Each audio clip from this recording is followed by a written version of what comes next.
Good morning, everyone. Thanks for joining us. We're still hoping a few more folks will join when the plenary session is wrapping up, but we want to get started. There's a packed program today. Your next event is going to be impacted if we don't get started on this. Thanks a lot for joining. My name is Niels Holm Nielsen. I'm the practice manager at the World Bank for a global unit that deals entirely with disaster risk. This session is about building regulations, building codes, both the codes and the implementing environment, the context within which they're implemented. I think we heard yesterday in the opening plenty about the importance of learning from the failure of the structural environment when exposed to natural hazards and the constant learning that goes into that. And I think this session will share some insights into how we can use modern techniques and methodologies to learn what works and what doesn't and constantly evolve. There's no building code that's going to keep the entire built environment safe. I'm sure most of you work a lot in this area, that's why you've shown up for the session. But we do see, of course, countries that have relatively advanced coast like Turkey. It's only a year ago there was a devastating earthquake. There's building stock that's historic. There's issues maybe in the implementing environment that means that the code is not necessarily always applied the way it should be. So there's a number of issues, and as a development partner, which we are, some of us on this side of the table, we try to help countries address many of these issues, and the session today is meant to share some light on how we do that and maybe learn a little bit together. So with that, I'll pass it over to Anna, who will be moderating. I'll take a seat in the audience so I can also see what's happening on the screen. Anna. Thank you very much, Niels. I'm very excited to be here today with you, sharing a little bit what the World Bank is doing and what other partners are doing related with building regulations. And we're going to take a trip across different experiences managing topics related with building codes. So we're going to wait. We are going to start with Keiko Sakoda. Is my colleague, is a senior disaster risk management specialist working at GFDRR, and she leads the Building Regulations for Resilience program. So she will tell you a little bit about what is the technical assistance and the work we're doing from the World Bank. Thank you, Anna. Hi, my name is Keiko Sakoda from the World Bank. So together with Anna, I co-lead the global work called Building Regulation for Resilience, which actually help different countries' government to improve their building code or develop completely new building code, and also reform the building control process, like a building approval process and compliance mechanism, and also digitalizing that kind of platform, and also build the capacity of building practitioners from government and also private sector. But before we talk about what World Bank does, I wanted to take you to a journey of historical changes of the building codes. So surprisingly, or maybe some of you may know already, but building code, kind of something related to building code was already included in Code of Hammurabi for Babylon, almost like 4,000 years ago. It's quite surprising, but it's stated like, somebody who built the unsafe building should be punished. And even in the even in the Bible, there was some kind of reference to the safe construction practice should be like this way and that way. So it's quite impressive that how much time was spent in human history to make the building safer throughout the history and then across the globe.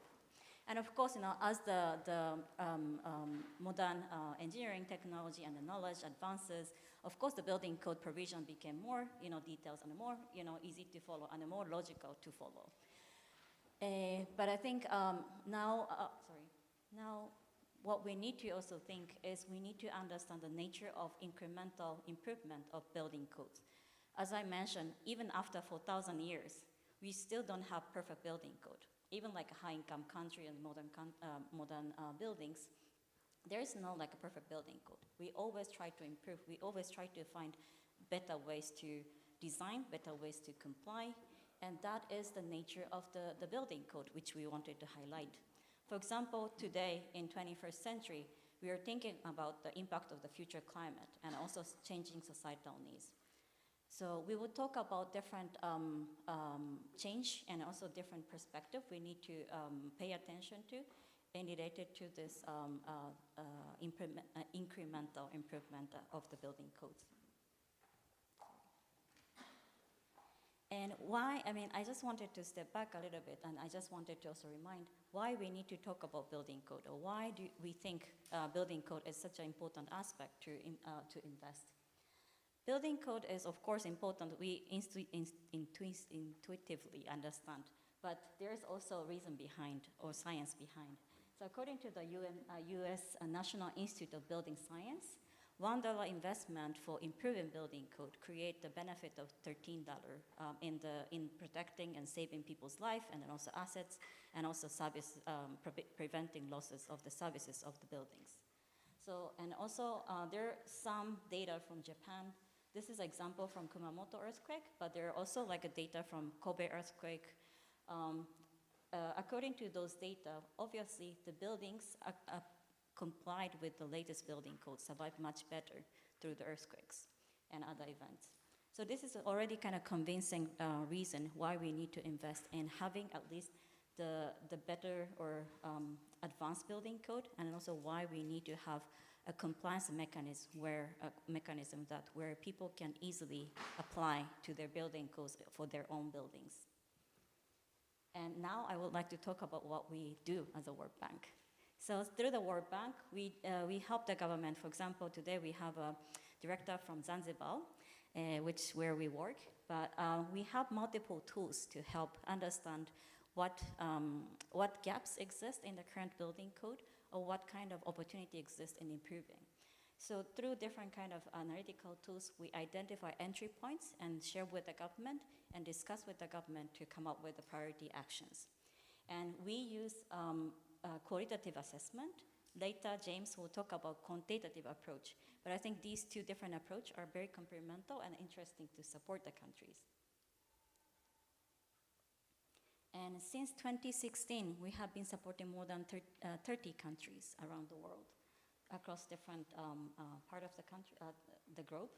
And one example is, again, Zanzibar, which I try not to speak so much, but Zanzibar, and also Zanzibar is an autonomous region in Tanzania, and they're developing its own first building code in the history to respond to the urbanization demands, and then also protecting the historical UNESCO heritage town.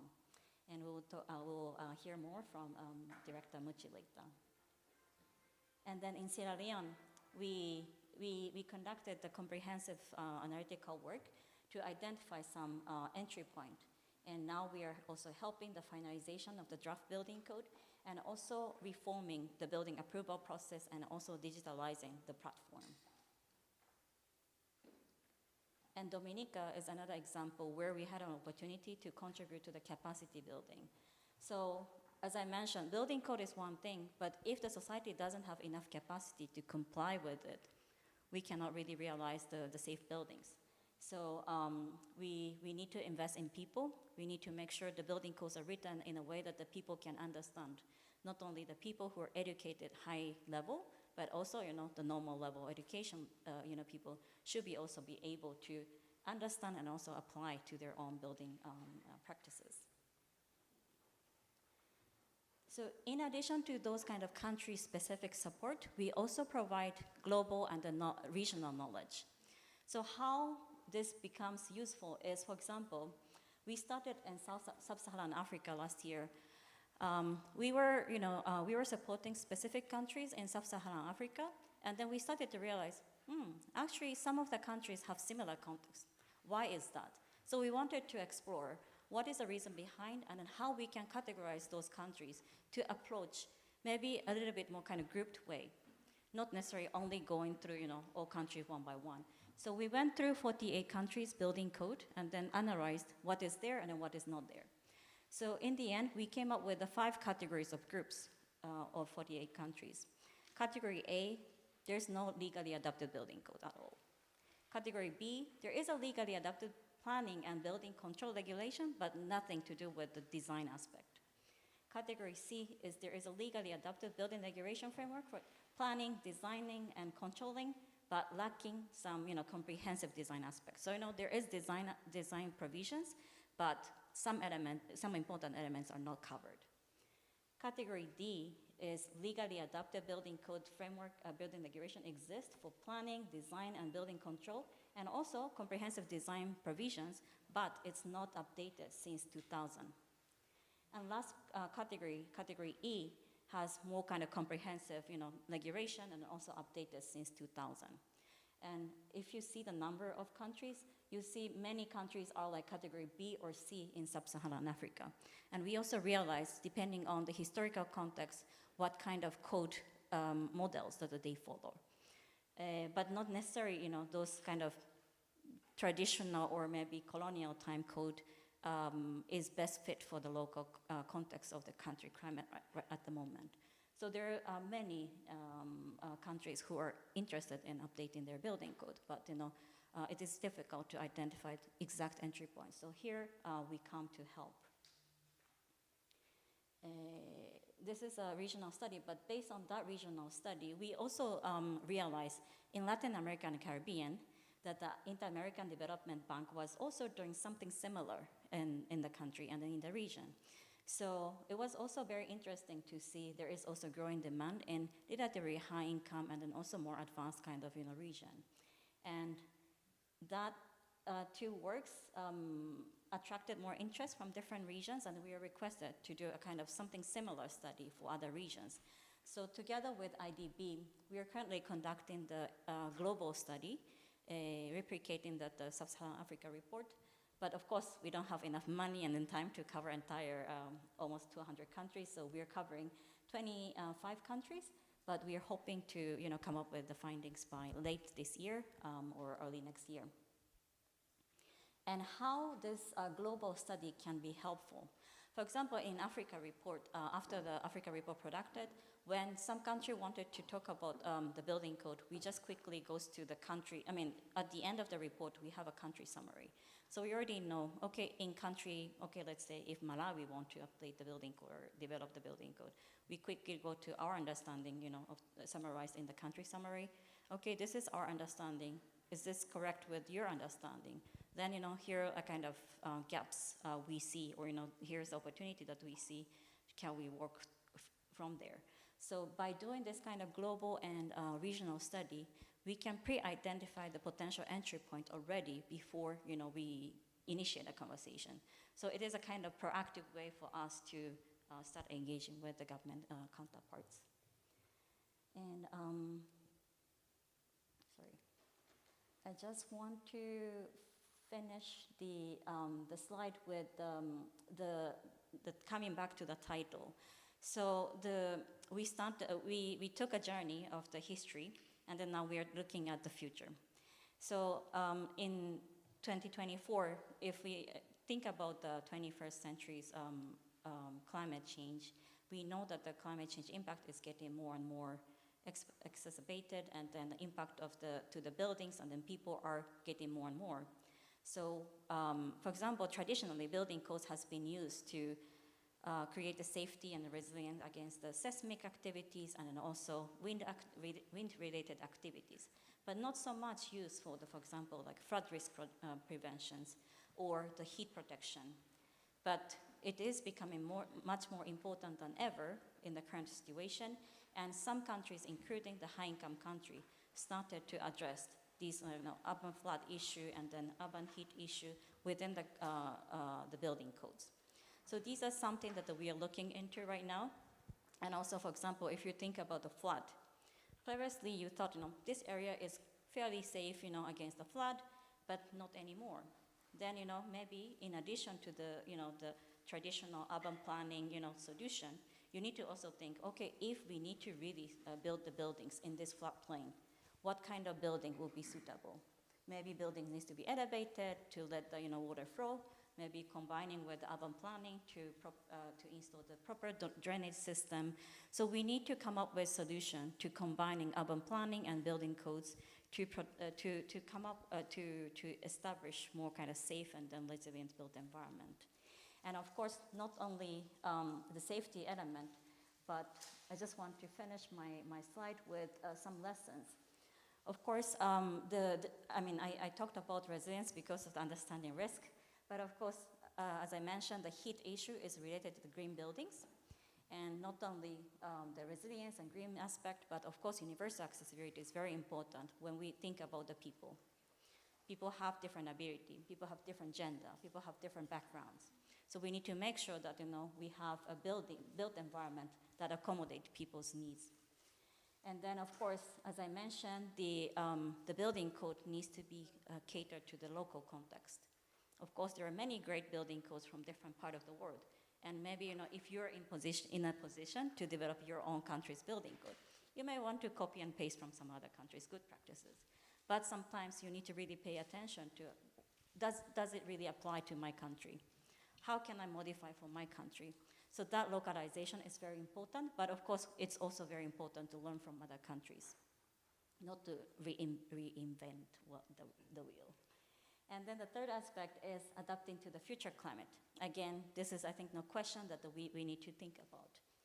And then finally, global and regional partnership is really powerful, and I think, I really hope that we have an opportunity to interact with all the audience people, because I'm sure you're representing from various technical institutions, which could be a very strong partner for our clients and also for us as well. So thank you so much.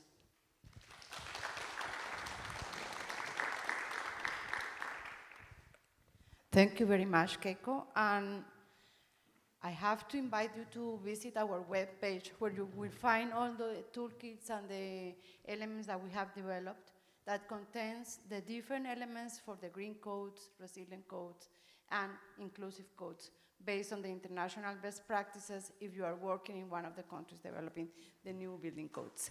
So next, let me Professor James Daniels. He's a CEO of Analytics. He's a researcher at the university, a consultant with the World Bank, and he's going to talk today about the Global Building Code Index, and that's how this tool is evaluating the quality of building codes and the implementation status. Thank you, Anna. So I'd like to step back 3,800 years, and we heard Keiko talking about that it's very important that countries learn from one another. Well, the old civilizations used to learn from one another as well. So structures like this didn't happen overnight. There were tens of thousands of years before that where there was no type of building code, there was no type of systems. People learnt from one another as they were building. And of course, they get it wrong sometimes. And of course, they had dire consequences back in the day. But there was also obviously a building practice, and engineers started coming about, as well as various building techniques. And that got handed down over time.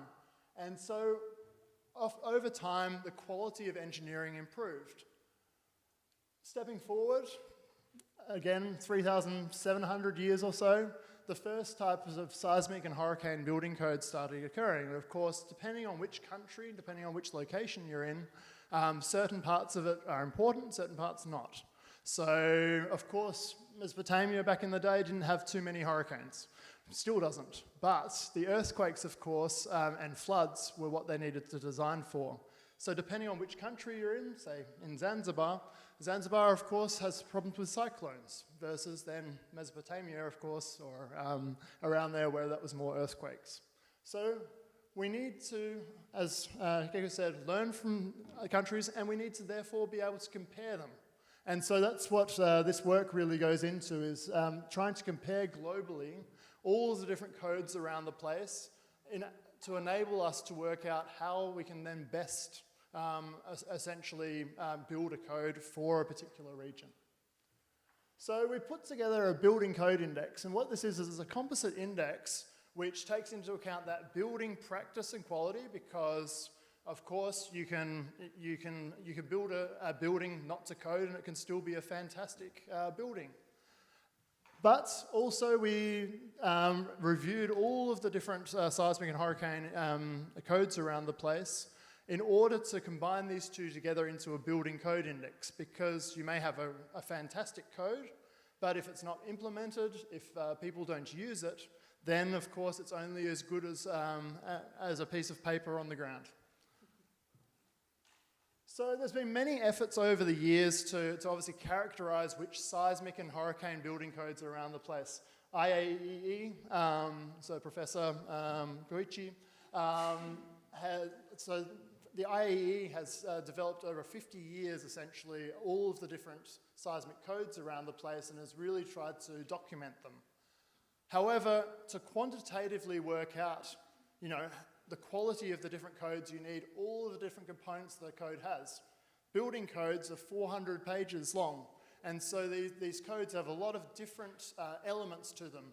Do you include small buildings? Do you not include small buildings? Do you include different types of design aspects? And so we characterized this back in from 2010 to 2013 and got some quantitative values on the seismic code side of things. But of course, all buildings aren't included in codes. In fact, in many countries, there's certain height limits for a code, or there's that the code has simply not been implemented because buildings are too old. So it's always important to remember that that building code often only really applies to the newer buildings and the buildings since that code has been developed. So what we did was we decided to improve that old work of 2010 to 2013. And so it's not just me, but quite a few other researchers, and decided to put together essentially a new version of this, where we would include not only just seismic code, but also hurricanes, but also look at aspects like small buildings, and really delve into the different seismic codes and building codes around the world to try and get the best type of indicators for working out the quality of the code. And so, obviously codes are complex things, as I was telling you about. And so there's a lot of different parameters that we characterize within it.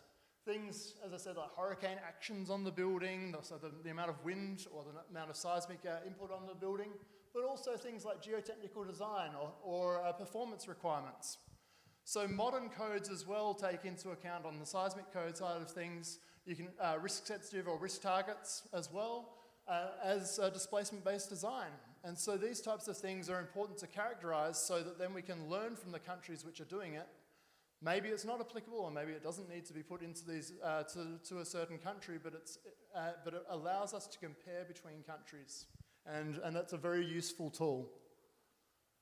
So, for example, we can take a country like Peru, and they've obviously had many earthquakes over the years.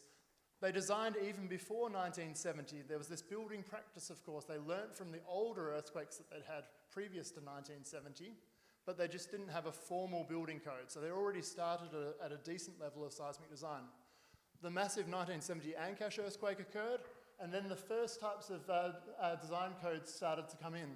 And iteratively, engineers then improved them as more and more disasters occur. And so we can quantify this. So in terms of having a certain quantitative index associated with each of these aspects, we can then put it together, and each time that the building code is implemented, we can then have a score associated with it. And so, say for the most recent code, the score is 79 on all of these different indicators. So we can track different countries over time, depending on when their building codes come in, depending on when the quality of what the quality of the building code is, and we can quantitatively look at this. But as I said before, does that really help us in terms of working out if those buildings are safe? Because again, it's all about that building practice, it's all about the institution of engineers around the place. And so we need to have another tool, and that's the building practice factor. And so this is a tool which allows us to weight certain indicators with engineers, with stakeholders, with governments, and work out really what the quality and what the building practice is. Because this then allows us to work out, okay, is it being implemented well enough? Are certain buildings under code, or are they not really under code? Because that helps us then in that next big disaster working out if it's going to be damaged or not. And so we can put that all together. This is just using a random assortment of weighting. So again, this should be done with governments, with counterparts. But this is just doing my best guess at weighting, and this is what comes out of the building practice factor. But you can get whatever result you want, of course, with all those different indicators. So in terms of the applications of this building code index, there's private sector usage. So this is the construction industry as well as reinsurance. Of course, it's useful to know these things if you're building catastrophe models. Public sector usage, of course, so this can inform, of course, risk-based metrics using the index, and it provides a framework for financial products. So where can you actually invest, or what is the quality of investment that you can make? So what are the next steps? So with the new version of the index, we've analysed about 15 countries. A new set of countries is coming up as well. There's an online release, which is going to happen very, very soon, and we're hoping to then extend this to other code types as well. So we think it's quite a useful tool, and also that hopefully then we can start working as well with IAEE and lots of different entities around the world, so to really sort of honing in on this. So thank you very much.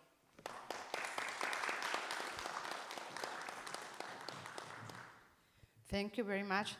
That gives us a very good entry point to understand what is the situation in the different countries and where can we start on improving those building codes. So let's move now to Professor Koichi Kusunoki. He's a professor of the University of Tokyo, and he will talk about the activities of the International Association of Earthquake Engineering. Professor. Thank you very much. And everybody, welcome to Himeji, where it's my hometown. I had been here when I was a junior high school student. I was living just behind the Himeji Castle. Then at that time, we believed there is no earthquake around here, including Kobe, Osaka, and Kyoto.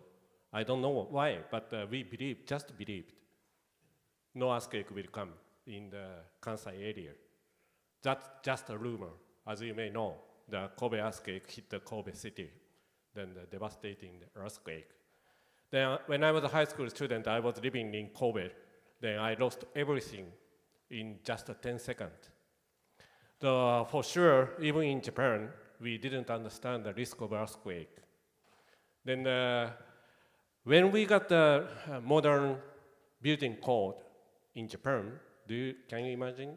1919, that was the first building code in Japan. At that time, we tried to add the seismic code in the building code, but we couldn't. Then today, I had been in the National Institute under the Ministry of Construction for 7 years. So we're managing the Japanese building code. But this time, I'm not coming here as an ex-National Institute researcher, but I'm coming here as the immediate past Secretary General of IAEE. I would like to introduce what is IAEE and what activities of International Association. Then IAEE is the International Association for Earthquake Engineering. It's of course non-profitable organization. Then we are holding the World Conference on Earthquake Engineering for every 4 years all over the world. So I will show you later, but the previous World Conference was held in Japan, but unfortunately during the COVID-19 pandemic, then we decided to hold the World Conference online. That was the first time in the history of IAEE. Then our objective is to promote international cooperation among the scientists, engineers, and other professionals like practitioners to exchange the knowledge and bridge the knowledge against the earthquake. Earthquake is quite rare natural disaster. It comes once per 100 years. Then, but in Japan, it's a little bit different. Did you feel the shaking, ground shaking, when you come here in Japan this time? When did you come? Probably yesterday, the day before yesterday? Did you feel the shaking? Can you imagine how many earthquakes we have per day? Once, 2 times, 10, 100, 20, 300. We have a lot because we have the very accurate sensors all over Japan, so most of all, we cannot feel. But such a number, we have a lot of earthquakes. Then we have a lot of experiences and knowledges from the damages, the casualties. But then we should bridge the knowledge to the other seismic prone countries to reduce the number of casualties all over the world. That's one activity of IAEE. Then World Conference on Earthquake Engineering is a good occasion to exchange the knowledge, but every 4 years. About 8,000 attendees will come to World Conference from all over the world. So here you can see the face of the president of our the association. Now president is Dr. Fazat Naeem from the United States. Then the executive vice president is Professor Calvi of Italy, who is the chairman of the committee for the next World Conference, I believe. The immediate past president is Professor Nakashima from Kyoto University. Then the current Secretary General is Professor Miyake from my institute, Earthquake Research Institute of the University of Tokyo. And this map shows, I believe, the locations of the World Conference of Earthquake Engineering. There is no rule, but the locations had been very close to the locations where we hold the Olympic Games. So this time, Italy, then the Olympic Games will be held in France. Then next Olympic Games will be held in the United States. Then next venue for World Conference will be decided during the next World Conference. Okay, then this is the very first photo of the World Conference of Earthquake Engineering. Actually, when we hold this conference, we didn't call it the World Conference on Earthquake Engineering. This is just an international conference to commemorate the San Francisco earthquake. Then we got together. Of course, I was not born at that time, but the professor of our university attended the conference. Then he discussed with a very famous legend, Professor George W. Hausner. Then they concluded that this is a very nice occasion to exchange the knowledge among the researchers all over the world.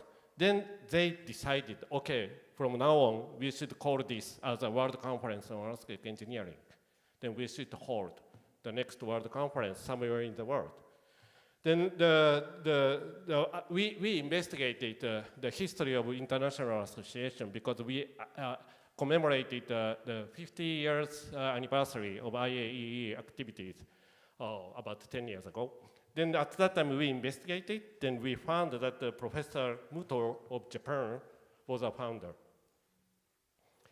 Then the member countries, now we have 62 countries all over the world. Can you find out your country on this map? Then Japan is here, United States, and so many countries are member of the International Association. International Association doesn't have the individual member.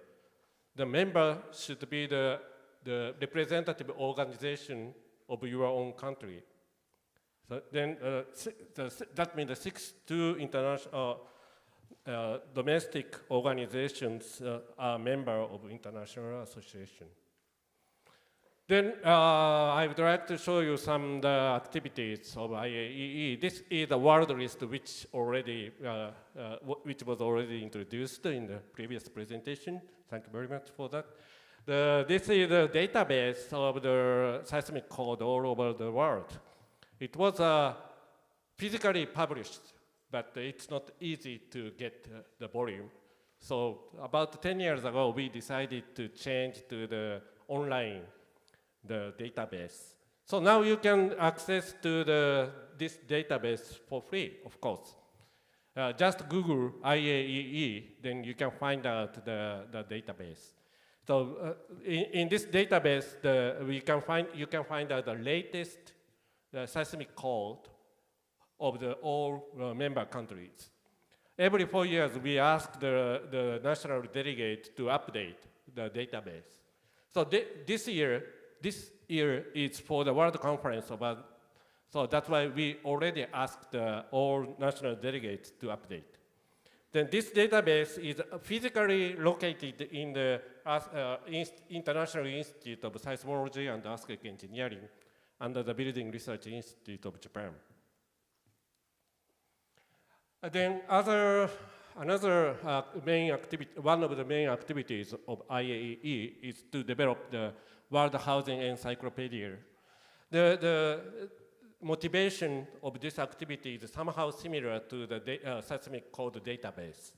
We would like to bridge the knowledge of the seismic design code and the practitioners.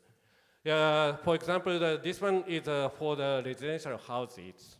Of course, in Japan, we have the very strict code. Then most of all buildings are safe against earthquake, but that's not the same for the other countries.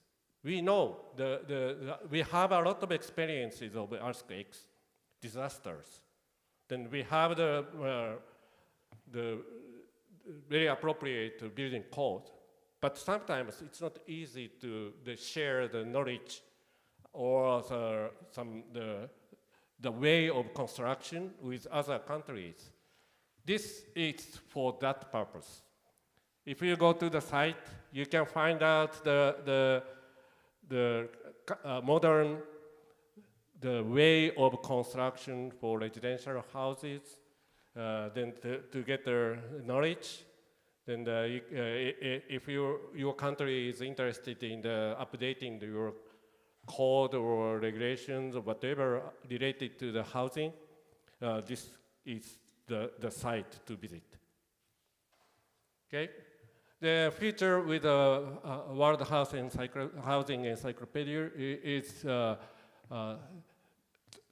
as I told you, to exchange the knowledge. And so still we are doing on this activity, so we are still updating the information.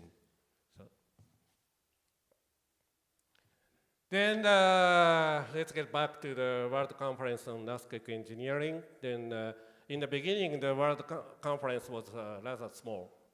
The attendees is some hundreds. Then the thickness of the proceeding is like this. But recently, the thickness of the proceedings is like this. Then we gave up to publish. Then now it's just in the DVD. Then from the previous World Conference held in Japan, we started a new series. It's called Masters Series, to bridge the knowledge from the senior, from the legend to the younger generation. The same purpose, to bridge the knowledge between the ages. Then the first is the Lead the Master. We asked 3 or 4 legends to make to write down the monograph of his or her activities. The second one is Meet the Masters, mainly for younger generation. If you think you are young enough, you just apply the Meet the Masters. Then you can meet the legends and share the table, then they discuss and the earthquake engineering stuff. And greet. Then you can enjoy tea or cake and exchange the knowledge. So the next World Conference will be held in Italy, Milan, one of the very beautiful cities in the world. But unfortunately, they have also earthquakes there. So still, you can register to the World Conference. So if you're interested, and if you have time, please join to explore the cutting-edge technologies and the practitioners in the world. So thank you very much for your kind attention.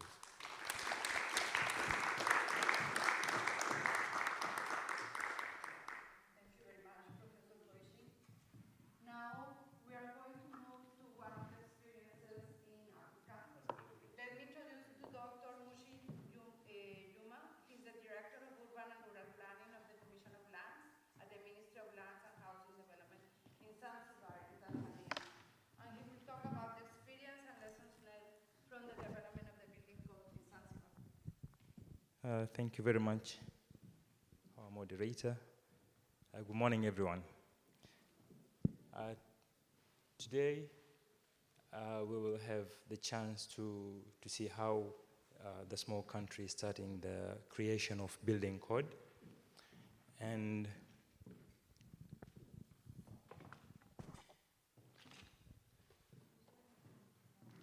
here, because I want to operate something here. Yeah, so today we are going to get some clues on learnings from Zanzibar, sharing experiences in developing a national building code. So our presentation will be very short and brief, and will consist of these 5 key points, starting from the context, project background, implementation, environment, the journey that took us to create the building code, and next step to the bigger picture. So starting with the country context, Zanzibar is an archipelago of 2 islands, Pemba and Unguja, with other 50 plus islands, small islands, located in East Africa. And it is under the revolutionary government of Zanzibar, and it has about 5 regions, 3 in Unguja and 2 located in Pemba. And right now the trends in population is about 1.8 to 1.9 according to 2022 census. And it's about the 3.8 annual growth rate. So right now we're experiencing the rapid urbanization for about 66%. And tourism is the dominant distributor to our economy. And concerning the climate, we experience sometimes high winds, even the tropical monsoon climate, including rains and pluvial flooding and fire, and a little bit of earthquake that we experienced it about 10 years ago. Yeah, so this one showing how we came up with a concept of creating this new building code, because at the moment we have a project concerning the World Bank boosting inclusive growth for Zanzibar. It's a big Z, and it has about 4 components, starting with area-based integrated urban and infrastructure development, strengthen institutions for urban management and encouraging innovation, project management, monitoring, evaluation, continued response. But in this second component is where we come up with this creation of this new building code. And this new building code will be almost strengthening Zanzibar construction material testing capacity, and also advisory on how are we going to create our first building code.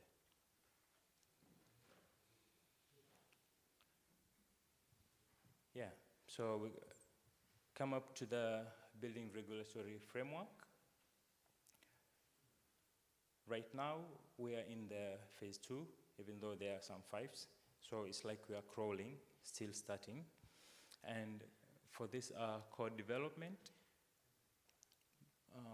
mostly the new building code is an effective mechanism for improving design and construction standards, reducing risk from hazards and improving environment sustainability. So likely, we want to create the building code that is user-friendly from the users. Users have to understand what the building code is, and the companies, the contractors, but also from the government side, for them to have the chance of enforce it. And it is totally the critical considered supporting process for the overall effectiveness of the building code. And our journey on creating this building code, so we had the chance to get the support from the World Bank, whereby they introduced us to the external advisory, who came up by uniting all the government institutions and private sectors, just to come up with the ideas on how are we going to create the building code, which is more likely to our context.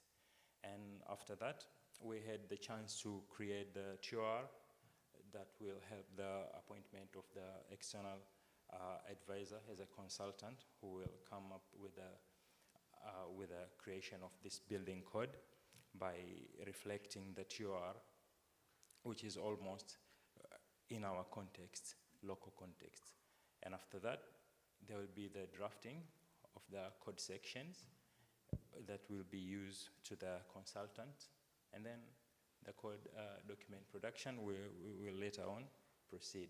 So at the moment we are in this stage. Coming to the code development itself, so we see like there are like 4 components. One is it will be mostly considered in the common construction and materials and typologies. And since in Zanzibar we have like a World Heritage Site, so it has to come with its own manual requirement. And even for others, we will have the specific small-scale construction manuals. And for the specific hazards, then the building code has to go straight to tackle our specific hazards that we have right now in Zanzibar, including extreme heat and strong winds, flooding, earthquakes. And the fourth one is about the green building. Provisions must be tailored for the tropical climate. So this one will be includes our environment actually. We are living in the hot climate, so how is it going to give us some of the solutions concerning the usage of the building from the indoor to outdoor, and with a consideration of its context. So these are some key decisions made through consultation workshops, because once before we started do anything regarding to the creation of the building code, then we set up like two consultation workshops, which were attended by 50, you can say, professionals, and to add them we get 100, and they came through different institutions, government institutions, private sectors, academic. So all of this, we gathered a lot of information from them, and it led us to understand what the building code is, because at first most of the institutions didn't know about what the building code is and how is it going to be implemented. And so you can say the most important decisions just came through the meeting, and these were the topics that we used to gather the informations and decisions. So first one, you start with the engineering parameters, which still have to be defined. But for the code structure itself, it has to be a hybrid and structured predominantly by theme, but including specific discipline sections. And the other one, define scope and defines reference standards, compliance mechanism. It has to be, again, user-friendly, hybrid. Organizational structure. Also, we continue with the hybrid approach of technical committee and external consultant, because we have to create the team technical committee and then management committee that will work straight with a consultant. And the consultees, and also the code approach that we will adapt through existing documents. And these are, we can say, like the chapters needed, strong chapters needed in our building code, starting from number 1 to number 9, whereby the first one, it is the general provisions concerning the building, the importance, you can say the use, the occupancy, even the context itself. And the second one is about the structure, coming with a structure like loading, foundations, so all the structure needed for the building itself, with its materials like concrete, steel, and timber. And the third consideration is fire. How are we going to prevent these buildings regarding the fire hazards? So like prevention, fire spread warnings, how are we going to include all of this into the building code? Indoor environment, building services, moisture, safety and access, green building guidelines, building life cycle. So all these are very important factors to be included in the building code. And the building code will come with a separate small-scale construction manual, because right now we're experiencing like we have a small-scale construction and the big project construction. And also we will have like a separate manual for the heritage structure, which is already existing right now. So these are the lessons and takeaways. So at first we thought that it's very necessary to review local context that we have in Zanzibar right now, and what are the availability of data that we will use to go through. And the second one, how are we going to find the way of including people or including different institutions to get some ideas, and how are we going to create this building code, and how is it going to be user-friendly, and ensure the building code development is not a one-time activity, but requires reviews and updates, as previous speaker said here. They started about 1919 building code for seismic, but we're starting right now in 2024.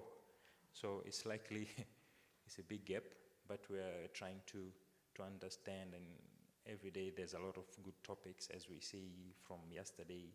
So there's a lot to include in our code, of course, just for the consideration. And another thing is capacity building, specifically at the beginning of the new code implementation stage, as both private and public sectors were all involved.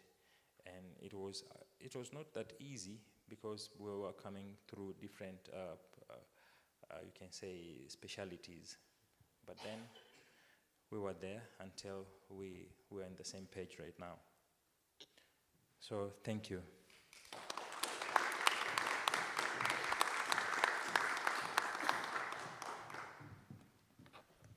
Asante sana, Mr. Mushi. Thank you very much. So let's take some 5 minutes of quick questions. We have taken a journey throughout the world to see the different experiences, tools, and partnerships. So we have one hand here, another here.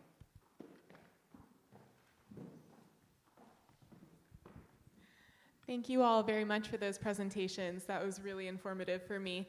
I'm a generalist, so I will say that I don't know so much about global building codes, but I'm curious about how the multi-hazard context and the interactions between different types of building codes, for example, earthquakes and hurricanes, or earthquakes and fire or flood, where building in silos of disciplines might accidentally undermine the integrity of buildings.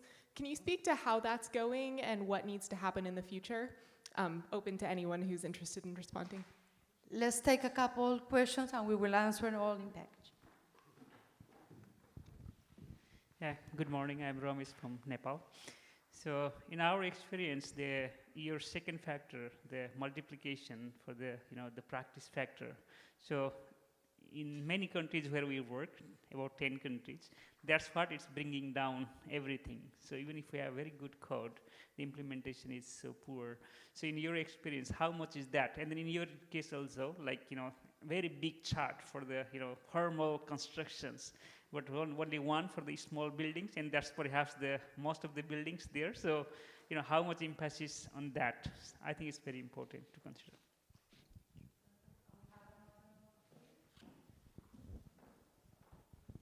Thank you very much. It has been a really very productive and informative presentations. I was looking for the type of foundation that the changes have come through the process from last few decades. What changes have made or innovation are made in developing the foundations for the earthquake-resistant structures?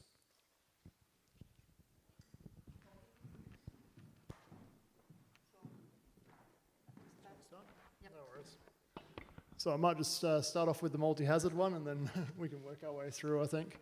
So in terms of the multi-hazard, you're absolutely right. So historically, these have all been built in silos. So you'll have a wind code, you'll have an earthquake code, you'll have then other types of codes associated with that country.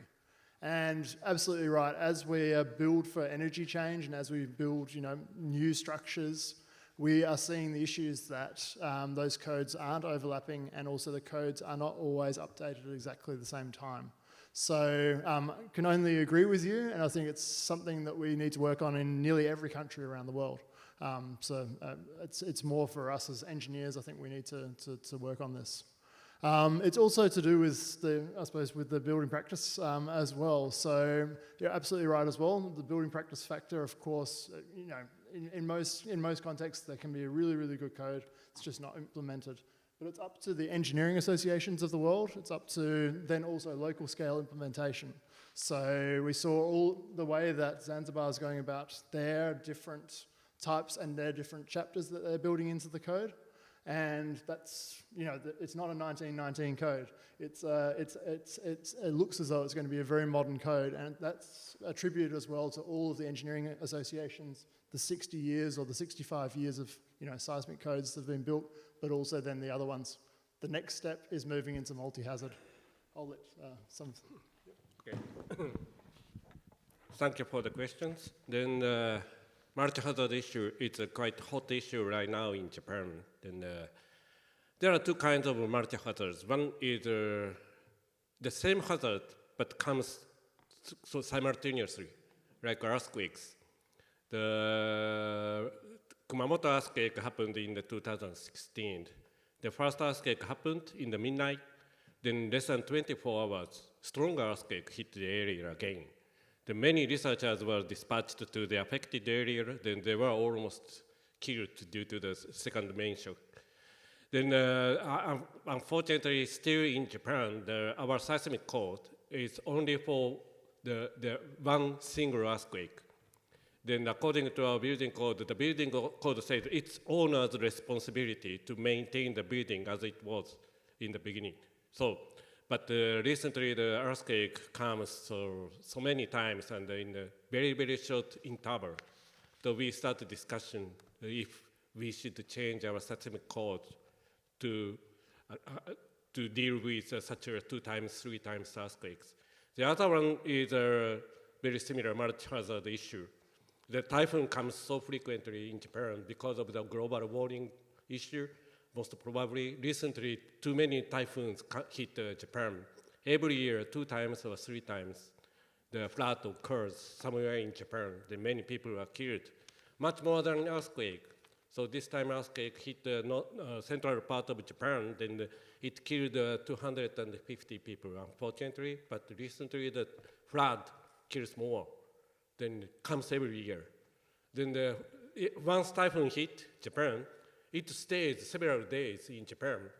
Then there is a high possibility that the earthquake happened during the stay of typhoon. Then we just started discussion and we developed some model draft code draft against the flood and earthquake multi-hazard issue.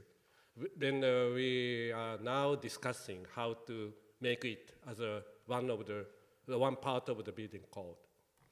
Then the practice. In Japan also it's a headache.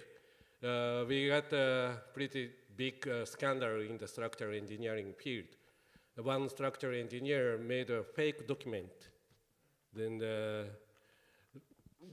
he used the software to conduct a structural calculation.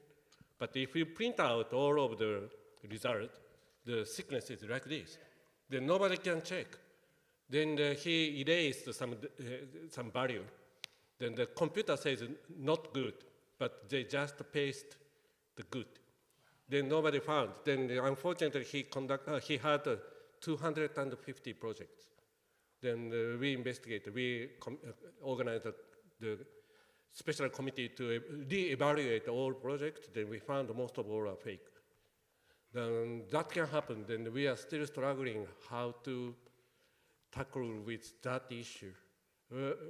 Our building code was based on the good willing, but now our Japanese society doesn't accept such the good willing assumption. So we drastically change our building code. So we are still having the same issue in Japan as well. Then last question was about the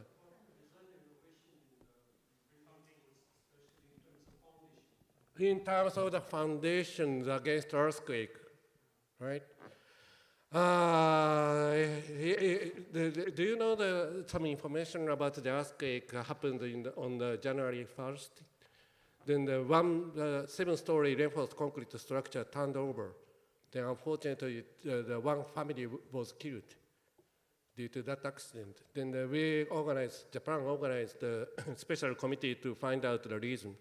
But so far, what we found was the collapse of the foundation led to the overturning, then killed one family. But we used to think the foundation is a soil. It's a nature, a part of nature. That we cannot design, we cannot do any calculation. So it's somehow out of the scope of our building code. Then that's why we do not have some sophisticated structural calculation way for the foundation, even now. But the situation changed due to the last earthquake. One family was killed. We should do something. So we will, for sure, probably we should change. We will change our building code right now. After the 100 years history of building code, we just start touching on the soil condition and the foundation issue.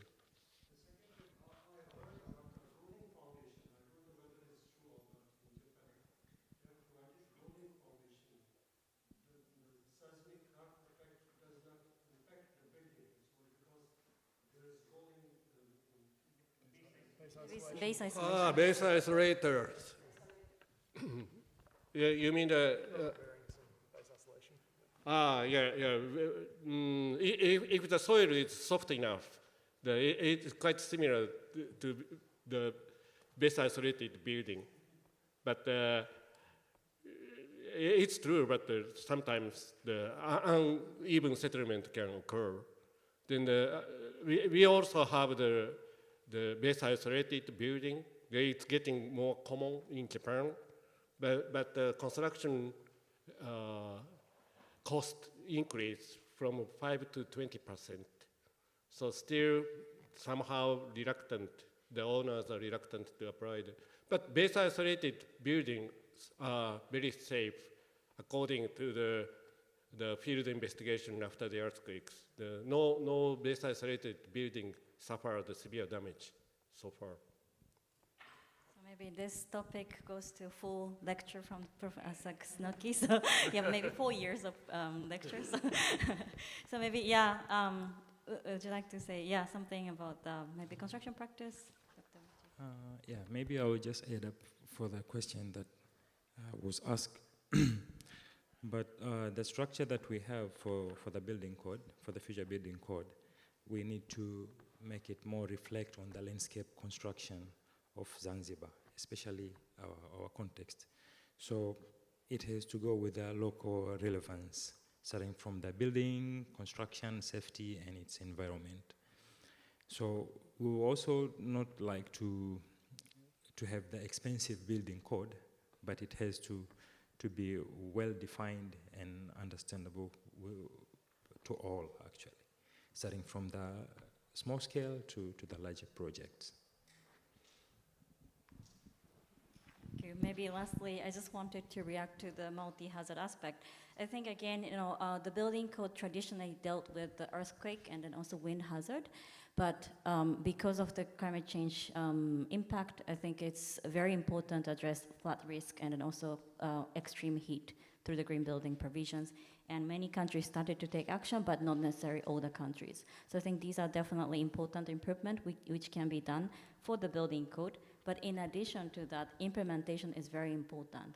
For example, the flood aspect, again, it needs to be combined between the building code and also urban planning practices. So when maybe the building government officials try to approve the building, design, they need to also assure, okay, this design is built in a proper way, but does it fit into the a surrounding environment? Do they have drainage? Do they have water channeling, if the flood happened? So these things, these different aspects needs to be assessed at the same time, and then there is a very critical roles to be played by the local government officials. So this really goes beyond the building code contents, but I think it really goes to the implementation capacity and aspect. So I think that's something I think we all need to work together. Thank you. Sorry, I will invite to continue the discussion because we ran out of time and we are over 15 minutes, but you can continue the conversation with the speakers. Sorry, I didn't mind to cut you off. But I want to thank all the speakers. It has been a very rich discussion, and we have gone through the different partnerships, tools, indicators, and elements that you have for the evolution of the different building codes according with the status of each of the countries. So I hope this session has been interesting, and I invite you to continue the conversations with the speakers and to visit our webpage for more tools. Thank you very much.